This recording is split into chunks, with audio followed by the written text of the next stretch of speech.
Let me ask you a strange question.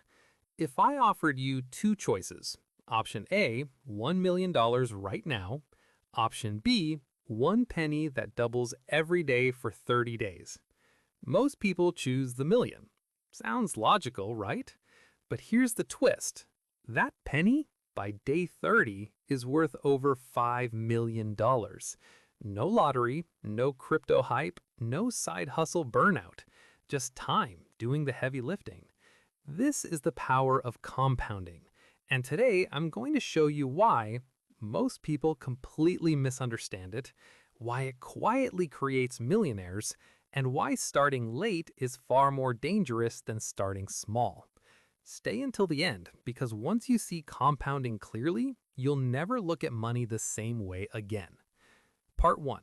Why compounding feels invisible at first. Compounding is boring in the beginning, painfully boring. In year 1, your money barely moves. In year 2, it still looks unimpressive. In year 3, you start doubting yourself. This is where most people quit, because the human brain expects linear rewards. Work more, get more. Save more, see results now. But compounding is exponential. Growth is slow, then suddenly unfair. Here's the cruel joke. The hardest part of compounding is staying patient when nothing seems to be happening. Most people quit at 90% of the effort, right before the real growth begins. That's not bad luck, that's bad psychology. And that brings us to the next truth.